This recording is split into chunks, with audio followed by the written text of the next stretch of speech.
G'day everybody and welcome to another edition of the Sheen Show. Fair income, we are going off tap at the moment. The feedback we are getting on all of our social media channels is going through the roof.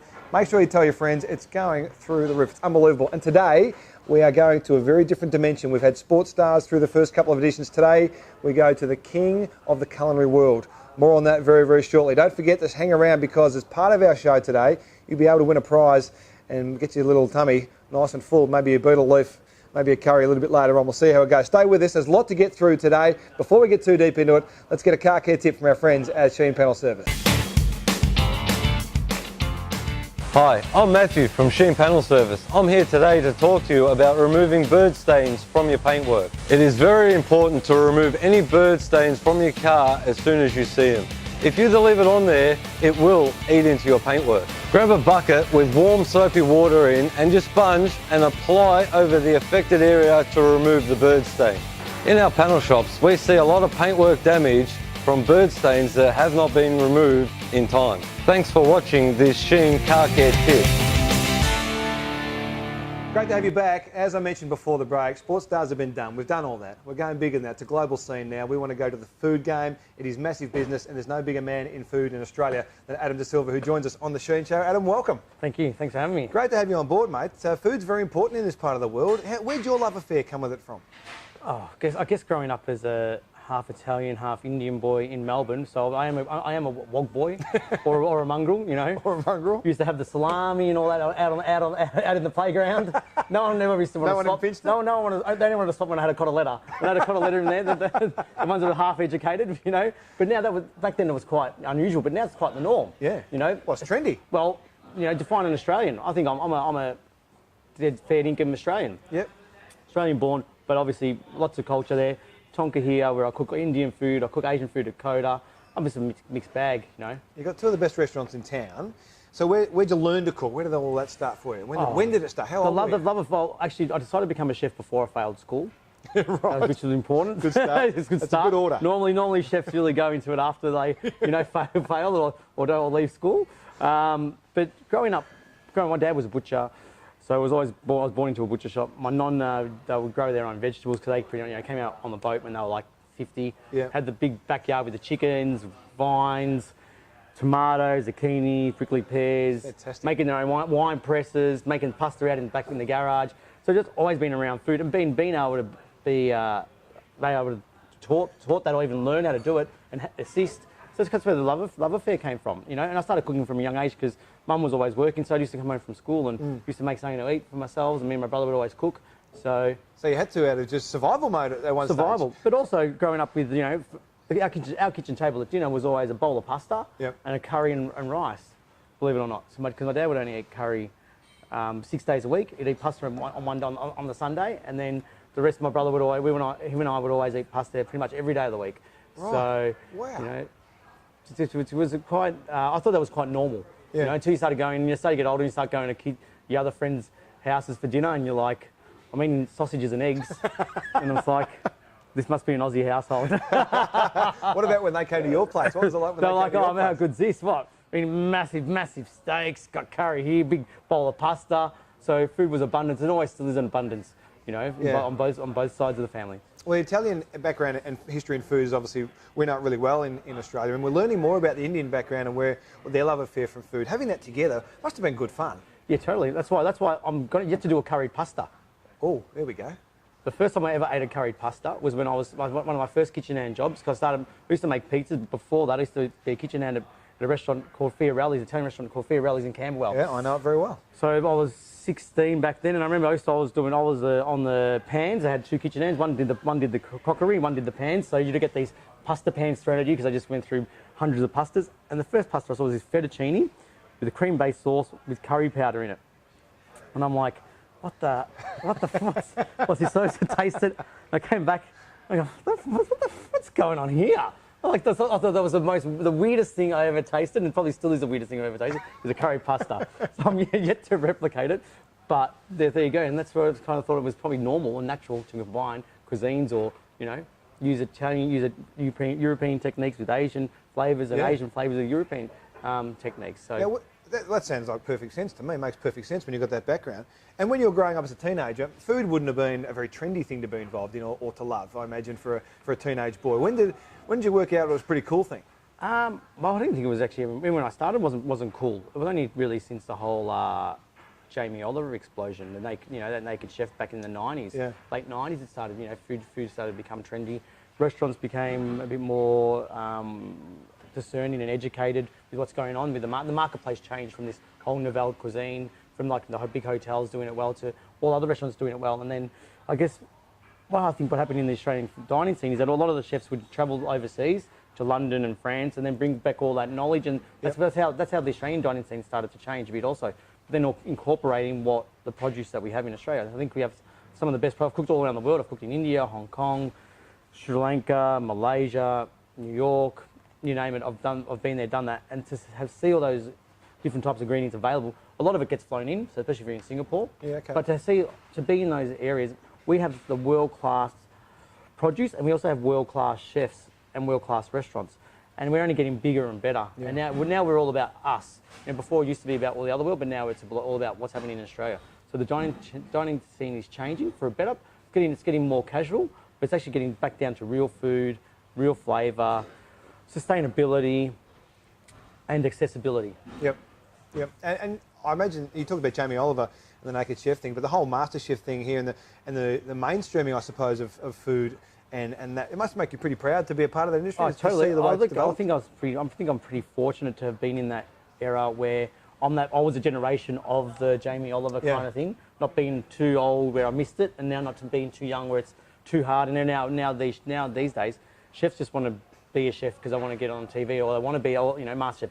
But Master Chef has been fantastic for the food scene, not just in Australia but also worldwide. Because what Master Chef has done is, and even My Kitchen Rules and all those cooking shows and just cooking shows in general, is that it's educated the average person. So not the average person, but educated people, the public, the general public, because you would never have known how hard it was to cook a meal for 6 people or 10 people and the pressures that go on in a real kitchen. So now what I really appreciate about all those shows is that when people come to my restaurants or go to any restaurant, that when you walk in and sit down, it's going to take you X amount of time to get a drink. It's going to take you X amount of time before you order the food off the waiter, read the menu, and it goes into the kitchen, and your docket or your table is one of many, could be 20 in line. So you have to think about it. So it's going to take at least 20 to 30 minutes before my food comes to me.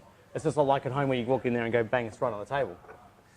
So that's what I really like about those shows, and also that everyone's educated about food, so you can actually cook different styles of food and flavours, and people go, oh yeah, I've seen that before, I recognise that. So I think our palates have become much broader and much more educated. I think one of the things with food these days and the way that's presented in restaurants like yours and around Victoria and Melbourne as well is that it's about people coming together and sharing more than ever. And that's never to lose what that whole principle of it all, because I guess back food trends have gone up and down. The food I cook, I think, is not a trend. It's life. It's real, and that's what I think why people come back day in day out to these restaurants, because it's sustenance. People could eat a Coda and Tonka every day of the week, and they do. They can go to Cumulus and Movida and French Saloon and European and any other mates. How many other mates I've missed out? Flower Drum, you can go every day if you've got the wallet. Rock Pool. So you can go to all these restaurants every day and eat really good food, and that's what it's all about. Getting to that stage of all the foams and gels, that had its time in the sun, but it's not sustainable as a business, really, and also as what people want to eat. So for you, coming through the pathway, you've been talking about MasterChef before, which you've done a hell of a job on this series, watching these guys and girls train and try and be a chef through that system as opposed to working through the apprenticeship and the years of getting yelled at and abused at and thrown at pans at your head. How does that make you feel? Well, let's talk. There's two sides to it. There's them doing it because they love cooking, and I know so many people that come in and go, I love cooking. They're massive foodie fans. They're foodies. They want to be chefs, and they go, I started to be a chef, but then I got burnt by my head chef, and they were a first year, and they dropped out and ended up becoming a stockbroker and making 10 times the amount of money. Good on them. In better hours. Which is better. In better hours. Which I think is great. So there's a love for it, and there's also a love and a career of it. So the career chef's totally different to your home cook that loves to cook. And I think sometimes you can start in different ways because there's a lot of mature age student apprentices out there. So I think that's MasterChef is like having mature aged apprentices. Yep. And that's their kind of segue into trying to get into it. Because a lot of them, if they do well in MasterChef, they get a career built out of it, which is fantastic. Or you can go back the other way and start when you're young, and do ply your trade and travel the world, and learn as much as possible, and then try and make something of it. But at the end of the day, you still gotta love what you do, no matter what you do. Whether you're playing footy, cooking, Yep. looking in the market. It's just gotta love what you do. And if you love what you do, you're gonna be successful at it. Well, you love what you do and you are very successful, and we love what we do here at the Sheen Show, and we're super successful too, so we tell ourselves. We'll continue to tell ourselves that until such time as somebody tells us we're no good. Well, we're having a hell of a time here. Adam DSylva is with us, our special guest on the Sheen Show. We need to get to a break. I'm going to find out more about his love of motoring and cars. There's a fair few stories to tell, and you'll find out more about this after a word from our friends at the Sheen Group. Crashing your car can leave you feeling stranded, and getting it fixed doesn't have to disrupt your life as much as you think. Contact Sheen Panel Service. It's your choice. We deal with your insurance company, and instead of leaving you to walk to the bus stop or giving you a taxi voucher home, we'll organise an accident replacement vehicle. With a huge range available, there'll be one to suit, keeping you on the road while we fix your car with a lifetime guarantee.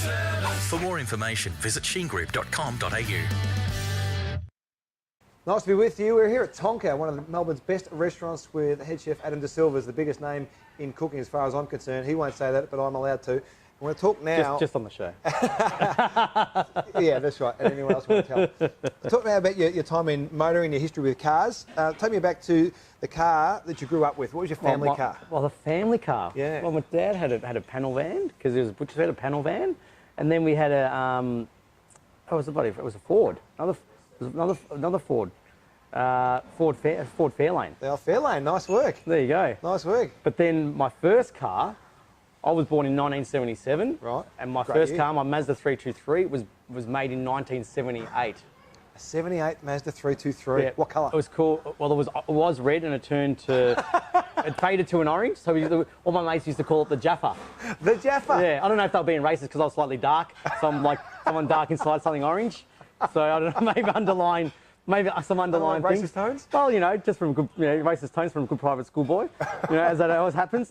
But it's called the Jaffa. Right. So two-door little thing. I think the stereo I put in it was actually more expensive than the car. But it was the best car because it was manual. And when I first started cooking, that's when I first started driving pretty much. Oh, having said that, I failed my license 3 times. I failed the theory 3 times. The theory, that's the easy part. No, I did the practical straight away. Oh, man.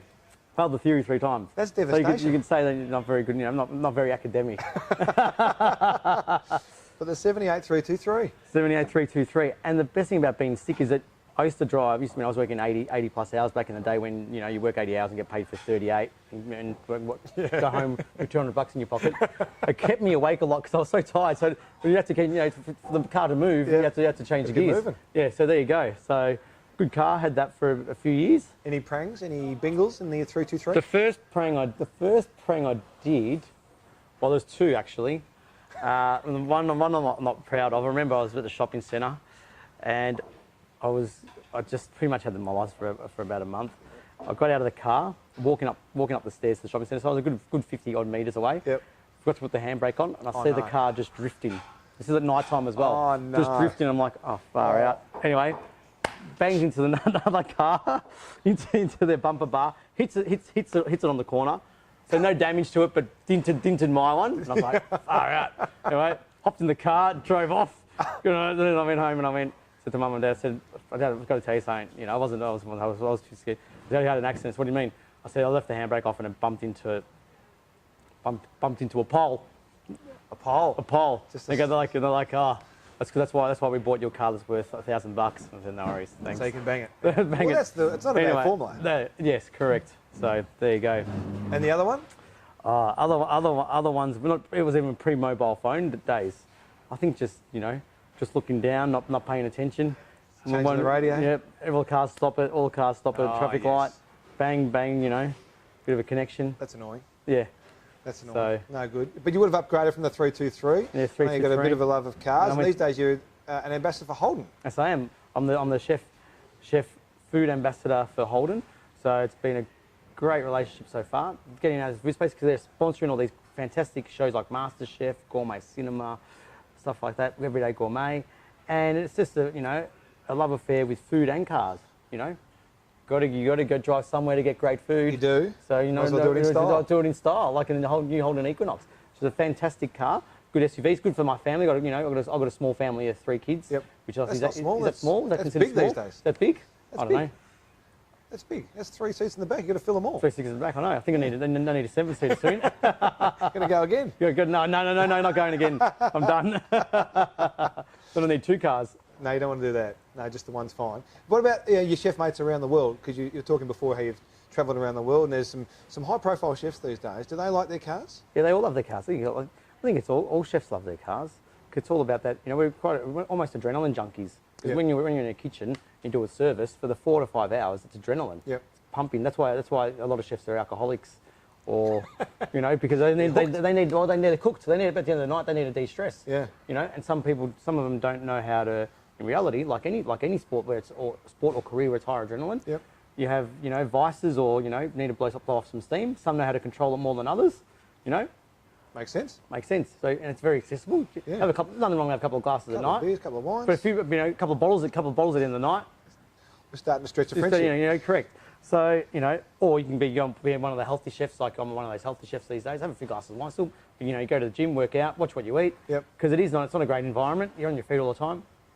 Normally your diet's not great. Yep. Even because you just pick all the time. I'm just a grazer. So when I go out to eat, I'm just a grazer. I don't like eating big meals at once. I can eat every hour. Yeah. Because that's what Bits you and do. pieces. Because you're always standing and you're always just picking. So having a big meal just is bores me also. Yeah. It fills me up. So how do you de-stress then? We're talking about that. I mean, how do you come down? What do you do to get away from? Golf. When I Golf? come to golf's the big thing. Cause So you jump in the Equinox and head down. Where you go? head down to the National Golf course down in nice. Mornington Peninsula. Thank you very much. So 4 world-class golf courses down there. Great part of the world. And I can do it during midweek because hospitality hours. So I can go there Wednesday, Thursday, Friday morning. Beautiful. Drive back in time for work, and there you go. How's your form? I played on Sunday, and it's not horrendous at the moment. Although I still didn't lose money, so put it that way. So Nice it was work. one of those games where you played badly but didn't lose in betting. So you're one of those blokes that will go and play by yourself? No. Have you got time to play by yourself? Or you I have don't to think play playing with by people? myself. No, you can always play at least one mate. There's always someone around. And do you get angrier after a bad day at golf or a bad day in the kitchen? I don't get angry. I'm not an angry person. Surely there's an element And of there's frustration somewhere. And you can't get angry at playing golf even if you have a bad round, because what else could you be doing? That's a fair point. There's but they say a bad day on the golf course is better than being in the office. That's a fair point. You're making lots of good points here. This is why he's on the Sheen Show. He'll be back for the world famous Sheen Show quick quiz after this. When you've had a car accident, call the smash repair experts at Sheen Panel Service first on 1300 Repair. Sheen Panel Service pride themselves on the highest quality smash repairs. You have a choice to bring your car to us. We'll manage the claim for you, saving you time and money. Our tradespeople are fully qualified and highly trained professionals using state-of-the-art technology. We deal with all insurance companies and we offer a lifetime guarantee on all of our work. With 27 convenient locations in Victoria and accident replacement vehicles, we'll look after you. So next time this happens to you, call 1300 Repair first. Sheen Panel Service, keeping you on the road. I know you've been waiting for this. This is the world famous Sheen Show quick quiz. Adam DSylva, our special guest today. Adam, I'll give you 4 questions. Rapid fire style. Give me the first answer that comes back to you. We might flesh out one of the answers depending on how you go. And then you're going to give away a voucher, a dining voucher, here at Tonka Restaurant, one of Melbourne's finest restaurants, to one of our viewers, if you can answer the question that Adam will give you a little bit later on. We'll get to that shortly, because the world famous quick quiz is on. Ready to go. I know you're a Holden man. One of our questions is normally, is it Holden or Ford, the age-old Australian rivalry? But with your Italian background, I'm going to throw this at you. Maserati or Ferrari? Ferrari. Why? This is just a bit more elegant. It's a queen, not the princess. That's a fair response. It's a wife, not the mistress. Ferrari might be the mistress. Anyway, Ferrari, we got that done. When you learned to drive, was it automatic or manual? Manual. Stick. Manual. Were you forced? Was that forced from your parents? No, I was just back in, I think 20 odd years ago that all cars were manual. Yeah. Learn how to drive manual, so that way you could also, when you got your license, you could drive both cars. Yep. Still relevant to kids. Make sure you get your manual licence. And what about when you're driving with a family, you've got 3 kids in the back, are you going on a road trip, are you in the passenger seat or the driver's seat? Navigate or drive? Depends on the night before. That's a valid response. Let's just say it's a run-of-the-mill night. It's a run-of-the-mill, you know, but normally in the driver's seat, you know. Can you sit in the passenger seat if you are up with it? Yeah, but then, you know, directions and stuff like that. Although my wife and I always fight because she gets really antsy when I drive. Yes. I said, no problem, you can drive all the time, but then she just likes to be in the passenger. She likes to be Miss Daisy. Okay, well, they do sometimes. So do I. What about the Holden Equinox? The next Holden Equinox... Equinox. Equinox, not Equinox, it's Equinox. Equinox. Anyway, the next Holden you get, right, let's just say they give you a brand new car. They say, Adam, we're going to give you the brand new Holden Equinox. You can pick any colour you like. Your favourite colour of car? I reckon black's always been black or charcoal greys or, you know, black. I have to go black. Let's go black. I like black. Metallic black. Like a black car. Me too. Same answer. It's a good answer. Metallic black Equinox if you're out there looking for cars this weekend. Now, last thing we need to do before we let you go is for you to ask our viewers the question that's going to get them a dining voucher here at Tonka Restaurant. What have you got for us? The name of my first car. The name of your first car, I like it. If you can remember the name of Adam's first car, the nickname that his mates gave him for that car, make sure you comment in all the social channels underneath. You've got the Facebook, you've got the Instagram. You can watch all this, of course, on YouTube and tell all your friends about it. Comment in the comments section with the answer of Adam's nickname for his first car, and you can win a dining voucher here to Tonka Restaurant, which is one of Melbourne's absolutely finest restaurants. An absolute ripper. Adam, great to have you as part of the show, mate. We really appreciate your time. Well done on MasterChef. Great stuff with Holden. We look forward to catching you soon. Cheers. Adam DSylva, our special guest on the Sheen Show this week. Don't need sport, we've got food. Food's just as good, in fact, a little bit better at times. We'll be back next time on the Sheen Show. We'll catch you soon.